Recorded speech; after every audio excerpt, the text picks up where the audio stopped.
Hello and welcome back to Indistinct Chatter. I'm Eliza, and I'm going to be honest with you. I almost did not record today's episode. First off, I kind of just forgot what day it was. We just moved to a new city, and even though we move pretty much every single year, I forget just how much running around and energy that it takes to move. And yeah, I just forgot what day it was. And every year I say that I'm going to hire movers or that I want to hire movers for the next move, but we never do. I also have a job interview today, so I was just going to focus on that and then record today's episode tomorrow, but I am sucking it up, okay? I wrote today's episode last night after doing some editing for a different podcast that I edit. Shout out, This Is Not Therapy. And then this morning, we went to Garden of the Gods. We tried to go yesterday and ride our bikes, but I got way too out of breath. We're only a quarter mile higher in elevation, but I think it really took a lot out of me. So waking up early, as much as I hate waking up early, it was a great call because we beat the heat. The park was basically empty and it was just so beautiful and peaceful. But anyway, with all that going on, yeah, I wanted to skip today's episode, but I reminded myself that I set a goal of one episode every Tuesday for a year. So I'm here, I'm doing it. This is week 28. So let's get into the news recap. First up, if you haven't already heard, there's a cruise ship situation going on, and it's been giving everyone some very serious 2020 flashbacks. A Dutch-flagged ship called the MV Hondius left Ushuaia, Argentina on April 1st. I don't know if I pronounced those correctly at all, but it's one of those Antarctica and remote South Atlantic island cruises type of cruise. And I mean, aside from the news, that sounds kind of fun. It sounds great. I've only been on a cruise once, but honestly, I really liked it. I don't know if I'll be a full-blown cruiser someday, but again, despite recent news, I'd be down to go again eventually. Anyway, there were roughly 147 passengers and crew from 23 nationalities on board. And here's where it gets bad, though. So, a passenger developed a fever, headache, and some tummy issues in early April. Not great, but not too big of a concern, right? Just normal sickness. By April 11th, though, he had full-blown respiratory distress and he died on the ship. According to Johns Hopkins Medicine, respiratory distress is a clinical condition characterized by having significant difficulty in breathing. The body basically just can't get enough oxygen, so it results in labored, fast, or shallow breathing. Typically, it's a sign that there's an underlying issue like an infection, airway blockage, or fluid in the lungs. So not typically a disease in itself. People often experience rapid breathing, wheezing, restlessness, and their skin can even turn blue. So just all around not good. And it's alarming to go from just some tummy issues to full-blown can't breathe and then dying. His body was removed at St. Helena, which is a little British island in the middle of the Atlantic, and it's just all around so sad. His wife got off the ship there as well, and she herself was experiencing gastrointestinal symptoms. Unfortunately, her health did deteriorate exponentially on a flight to Johannesburg, and sadly, she also died upon her arrival at the emergency room. Initially, it was a mystery, but when two healthy people just kind of, get sick and die like this, especially while traveling, there's obviously going to be some investigation that needs to happen. So investigators went to work and they soon reconstructed the couple's 4-month road trip prior to the cruise. They'd been through Chile, Uruguay, I think that's how you pronounce it, and Argentina. And the smoking gun was a bird watching excursion they took to a landfill in Ushuaia just before setting sail. This was a known hotspot for rodents carrying a specific type of hantavirus primarily found in South America. By May 6th, international health officials used PCR testing and genetic sequencing from the cases in South Africa to confirm the culprit, the Andes virus. This specific strain is not only native to the regions they visited in South America, but it's uniquely dangerous because, unlike most hantaviruses, it's one of the few that can actually spread from person to person.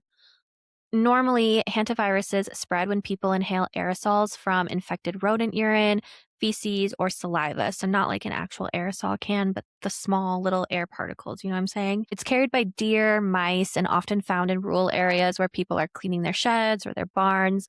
The Andes strain, brought on the cruise ship, is spread person to person, although the spread typically does require close, prolonged contact, kind of like, a couple on a cruise ship. So, of course, people hear this and we instantly have flashbacks to 2020. And it didn't help when a Harvard public health professor told CNN that in a previous Andes outbreak in Argentina, one person passed it to another at a birthday party simply by passing by and saying hello. So, first, we're told you basically have to be arm in arm with someone for the entire day, kissing, smooching, all that stuff in order to catch it. But now we're hearing from a Harvard public health professor who is saying someone walking by could just spread it to you. So panic quickly ensued.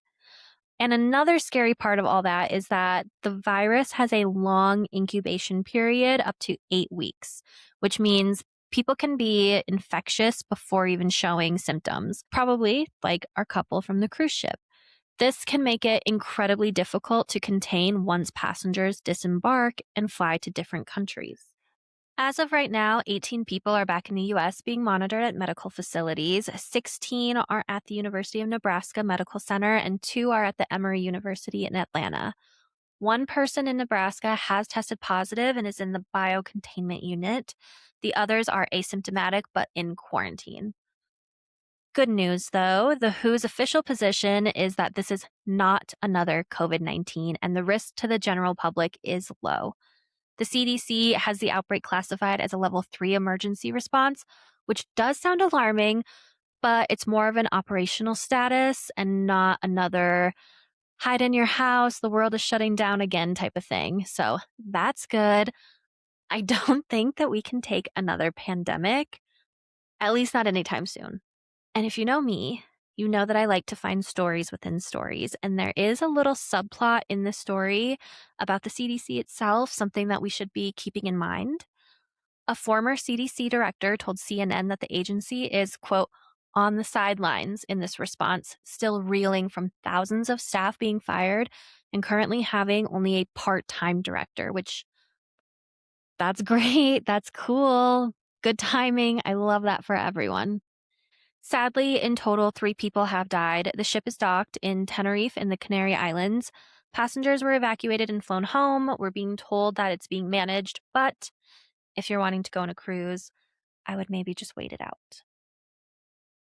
Moving on, last week we talked about the Supreme Court stepping in to temporarily block a lower court ruling that would have required women to get mifepristone, the abortion pill, only through an in-person doctor's visit. Do you remember that?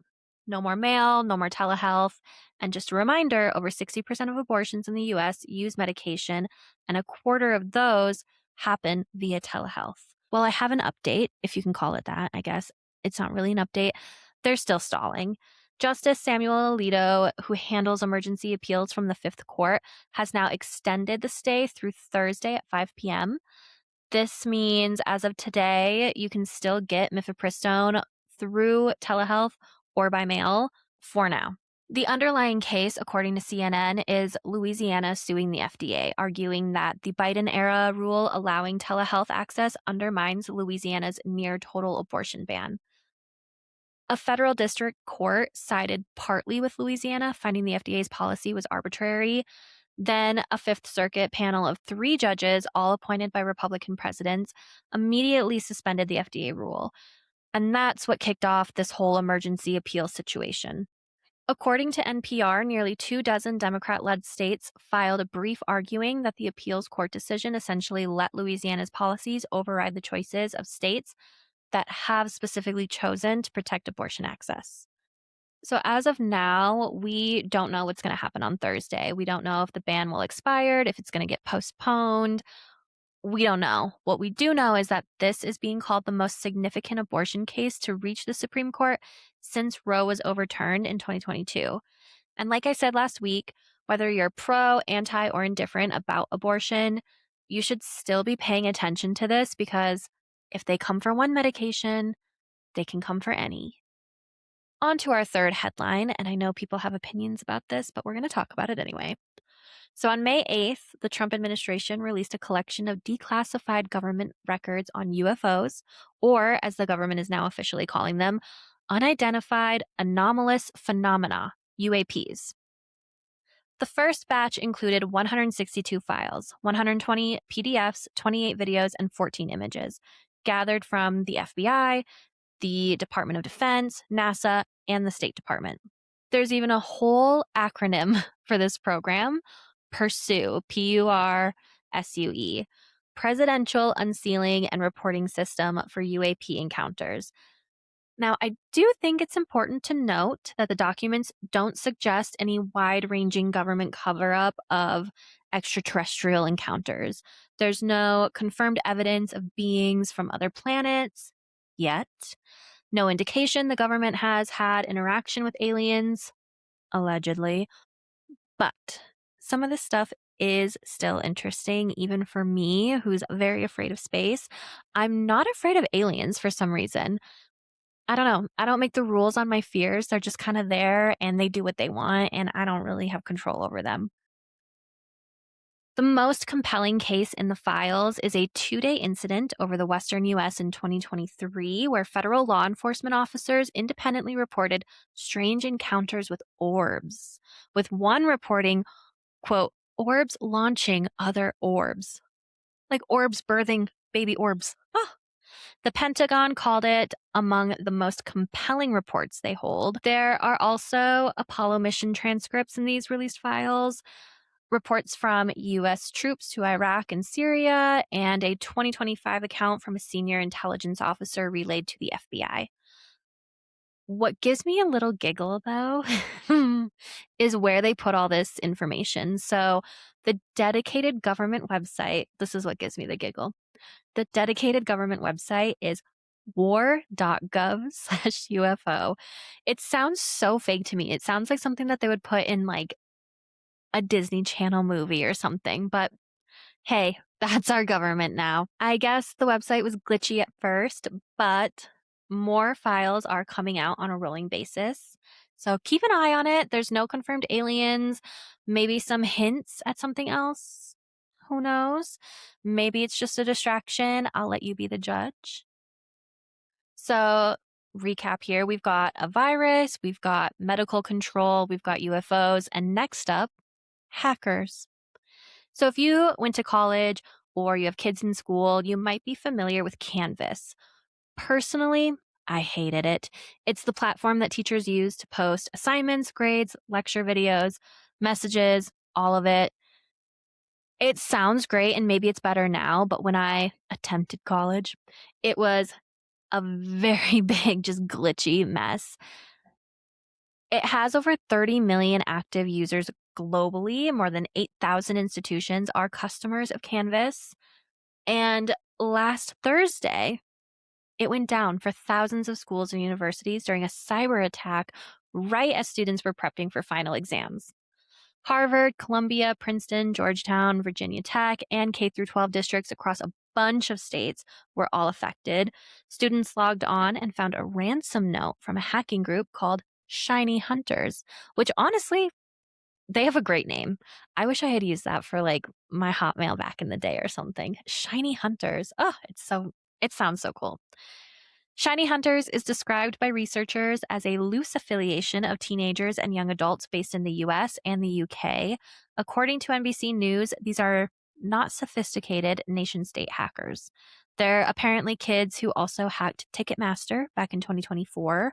They got into Canvas through a vulnerability in free teacher accounts.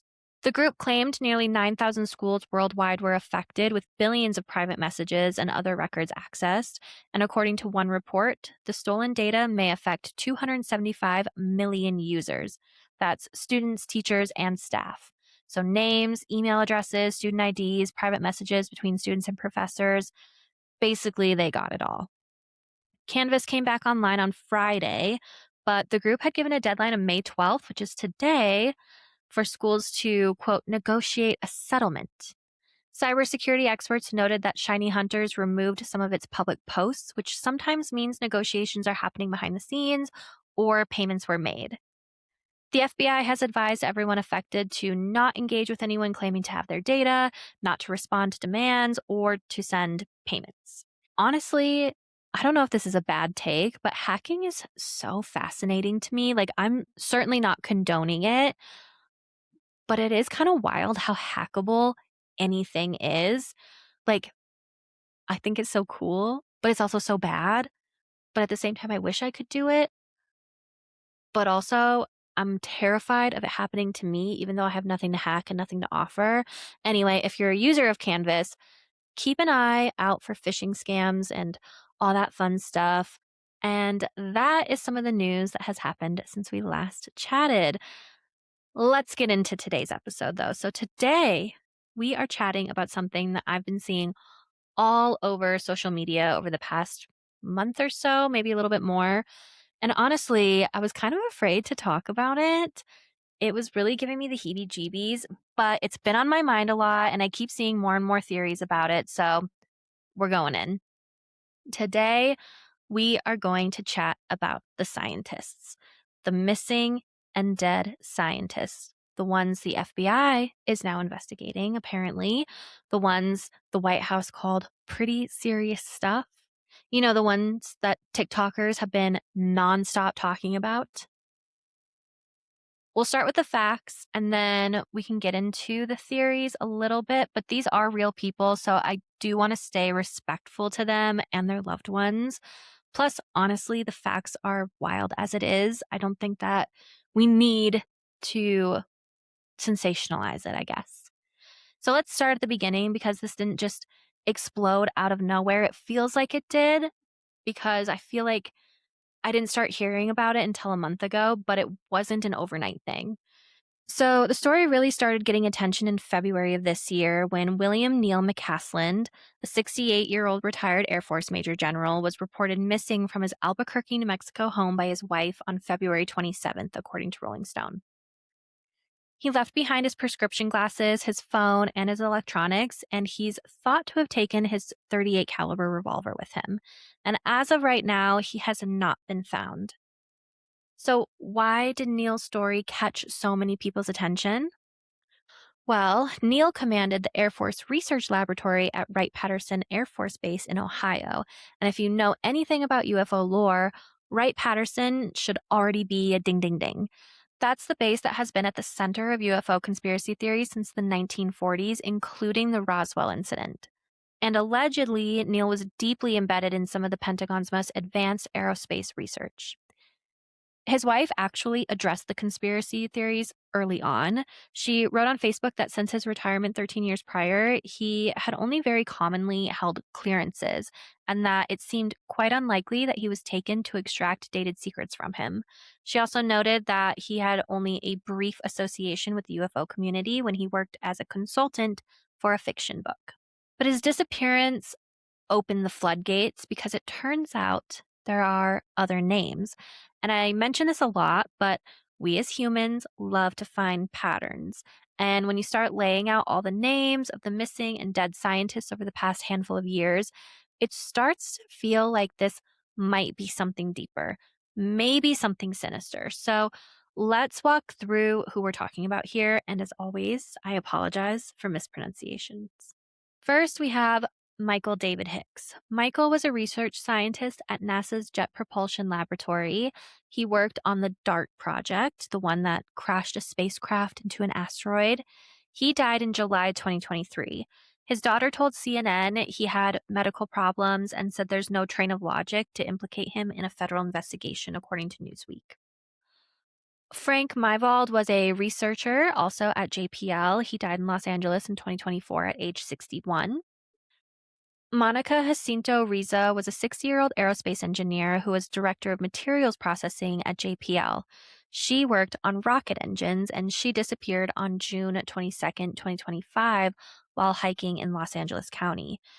There's a Facebook page devoted to the search for her, and as of today, she still has not been found. So that's 3 JPL connected people. Different circumstances, different time frames, but all connected to the same institution.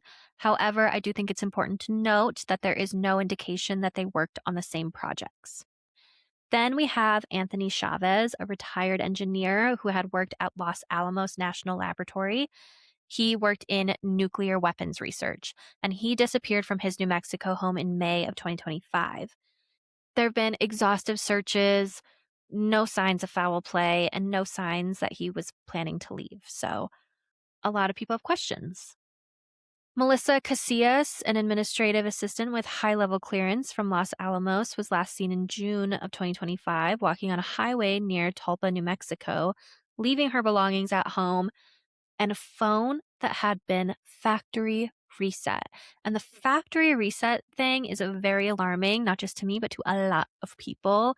Just seems very odd to totally reset your phone, but I don't know. Stephen Garcia, a property custodian with high-level clearance at a National Nuclear Security Administration facility in Albuquerque, disappeared in August of 2025. So now that's 3 people vanishing from New Mexico within 4 months, all connected to nuclear research. We have 4 cases in California, 4 are in New Mexico, 2 are in Massachusetts. The geographic clustering is kind of one of those things that make people start taking this, I don't know, seriously. They're trying to connect the dots. They're doing the red yarn thing. Next, we have Nunu Loreru. He was a 47-year-old nuclear science professor. He was also the director of MIT's Plasma Science and Fusion Center. He was working on clean fusion energy, and he was fatally shot outside his home near Boston in December 2025. The same gunman who killed Nunu also opened fire on Brown University's campus, killing 2 students. Just all around sad, not good. Nunu was one of the world's most respected fusion scientists. In April 2026, the FBI conclusively determined that the perpetrator, Claudio Valente, was solely responsible. The murder had, quote, no nexus to terrorism, and that Claudio's actions were driven by personal dissatisfaction with his social and professional life. Claudio and Nunu had gone to the same university in Portugal decades earlier, and the FBI closed this specific case. Carl Grillmer was a 67-year-old astrophysicist at Caltech. He was known for his work on exoplanets and the search for water on planets outside of our solar system. He was fatally shot on his front porch north of Los Angeles in February of this year.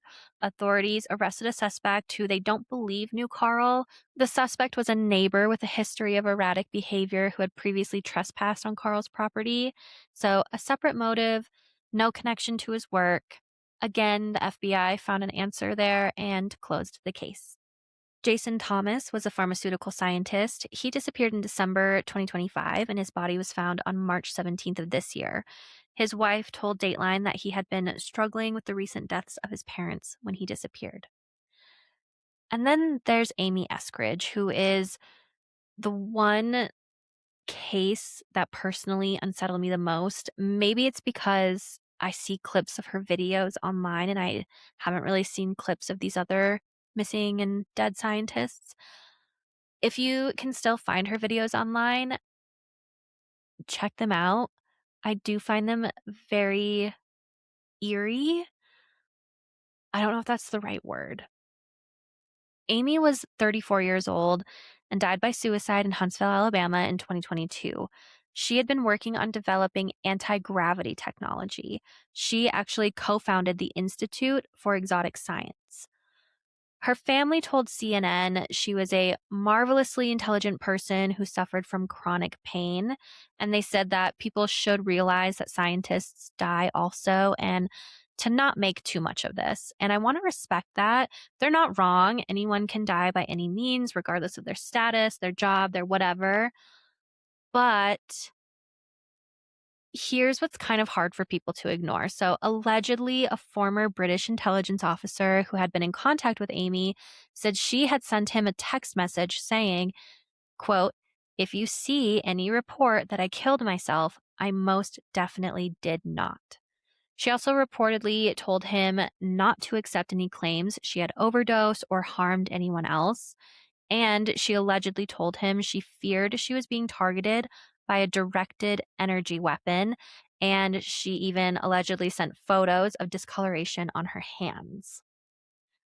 Her death was officially ruled a suicide by self-inflicted gunshot wound.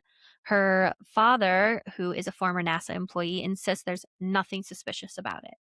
So, what do we do with all that? Do we just, respect their loved one's statements and move on? Do we accept that there's nothing deeper happening here? Or do we keep digging and see if there is something deeper?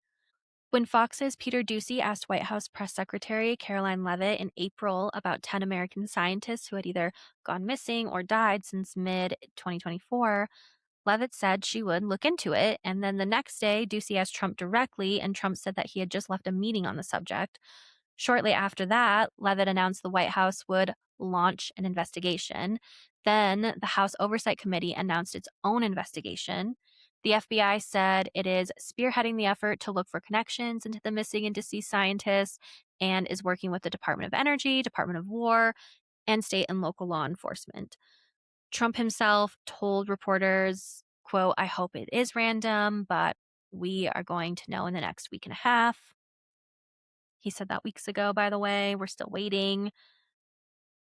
So then it becomes a thing where people are wondering, did they just say this to avoid other questions that we want answers to? Ahem, ahem, the Epstein files. Ahem, ahem, why are we at war? Et cetera, et cetera. Michael Shermer, editor of Skeptic magazine, explained that conspiracy theorists are essentially starting with the names of people who died or disappeared for any reason, scraping through their biographies to find any connection to UFOs, military, defense, space, or aerospace, and then seeing patterns in what might just be random noise. Like I said, we like to find patterns. A medical sociologist described the belief as an example of apophenia, I think that's how you say it, which is the tendency to perceive meaningful links in unrelated events. He also pointed out that the US has thousands of nuclear scientists and nuclear experts. If you cast a wide enough net over any large population of people in a given profession over several years, obviously, some of them are going to die. Some are going to go missing. Some will have tragic circumstances. That's just life. And in several of these cases, law enforcement have already found answers. New News murder, solved, personal grievance. Carl Grillmere, suspect arrested, no apparent connection to his work. Jason Thomas, struggling with grief. Michael David Hicks, medical issues. Melissa Casillas, no foul play suspected. But a lot of people are still focusing on a few odd things that keep standing out and feel like unanswered questions, almost like an open door into a mystery that needs to be solved. Mick Haslin walked out of his house without his glasses or his phone in February. He's still missing. Monica Riza has been missing since June of last year. Anthony Chavez has been missing since May of last year. With all of those cases, there are no bodies, there's no evidence of foul play, there's just no explanation. And several of them were connected to Kirtland Air Force Base. And several disappeared in New Mexico within a few months of each other. As of April 30th, Representative Burleson posted on X that the count was up to 13. So the count's growing, it's not shrinking. But again, like the skeptics said, cast a wide enough net and you'll find several people in any profession who have died or gone missing or had any other unfortunate circumstance happen to them. So I don't know what this all means. I feel like I didn't really get answers. I mean, some of them I feel like case closed, sure. But the theories keep coming. So I don't know. It could all just be a coincidence. It could be deeper. Maybe some are a coincidence. Maybe some are something deeper. The FBI says they're investigating. The House Oversight Committee said they're investigating. The White House says it's investigating. Hopefully, we hear something soon as to whether investigations found a connection, a pattern, a foreign adversary, or just absolutely nothing, that they all are just a coincidence. It's the whole we don't know. That's what's making people spiral. an I don't know is not a no. It's not a confirmation that it's nothing. So, what do you all think? Do you think there's any connection? Do you think maybe some are connected, some are not? Sound off in the comments or shoot me a DM on Instagram at indistinct.pod or at Eliza Hollister. My DMs are still very much empty, but I'd love to hear your thoughts. Also, if you liked this episode, or even if you didn't, I know it was short and kind of leaving more questions than answers, probably. Either way, please leave a review or a rating. I would also love if you sent this episode to a friend. Also, if you have any other conspiracy theories that you want me to look into, send them my way. Even if they're still in the making, like this one, we can break down the facts, we can have the timeline laid out, do the whole red string, red yarn thing on a cork board together. We can do the whole shebang. Sometimes patterns are just coincidences, but sometimes patterns and conspiracy theories end up being something very real and very, very true. So, with that, we will chat next week. Love ya. Love you. Bye.